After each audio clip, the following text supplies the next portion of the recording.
With great power comes great responsibility. That is a quote made famous from a popular movie. When you think about mental health, you think about what the catalyst is. Social media is easily one of the most influential engines. It is literally at the palms of a person's hands, no matter their age or cognitive abilities. Before the worldwide internet was invented, the transmission of information was different. Usage by adults have increased from 5% in 2005 to a whopping 79% in 2019. National television used to be turned off by a certain time, and it was much easier to monitor how much media you were exposed to. As of 2022, American Mental Health reports that nearly 50 million Americans were experiencing mental health. As of 2022, social media has an active growth of approximately 4.62 billion active users. Now in 2024, there is no doubt that these statistics have grown with the increase of technology. Mental health studies have dated back many decades.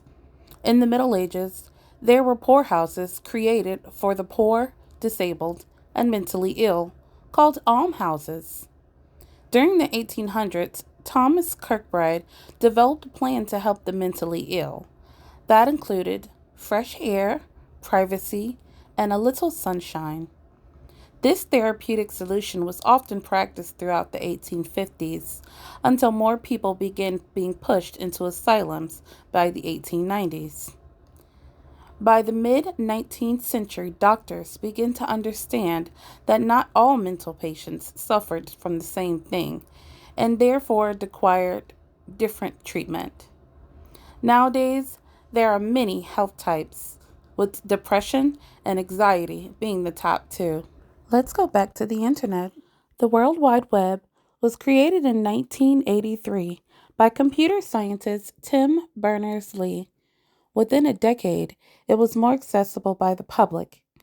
Before then, computers didn't have a way of interacting with each other. With the birth of the internet, it was only a matter of time before social media outlets were created. Personal computers became popular, and this created even more individualized lane of portable computer systems such as games, tablets, and smartphones. Media platforms began popping up such as Friendster, MySpace, Facebook, and Instagram. Even more, as technology evolved, you can access these platforms in the palms of your hands. This will forever change the way that media is shared. Now, we've talked about social media and we've talked about mental health. Let's link the two. Have you ever watched two clips about the same story on two different networks and wondered why the information was conveyed differently? That's because media is spread in many forms and through different styles. The OCAD Research Center states that the 5 eras of media are mimetic, oral, literate, electric, and electronic. In the 60s, radio transmission and newspapers were a popular way to get the word around. There was even a time before that when people would stand on a crate or something similar and shout the news.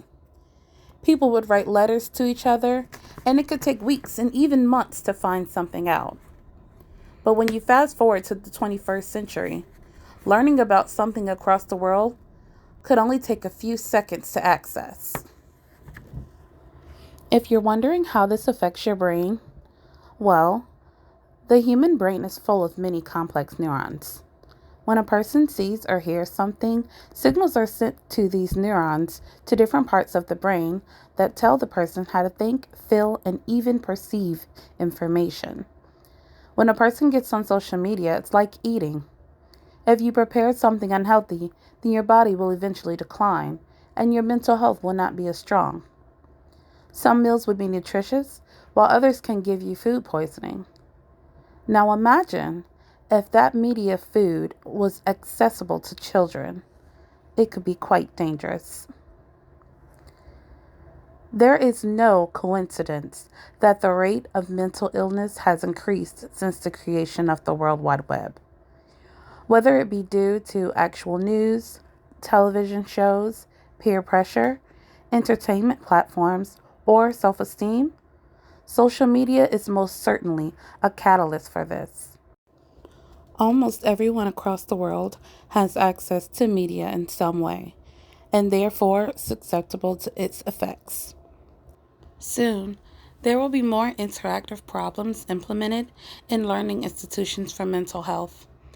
And the only way for a person to build a resistance is to limit their social media. But even this will be hard, with schools and jobs forcing you to use certain platforms for learning. It's clear that social media is here to stay.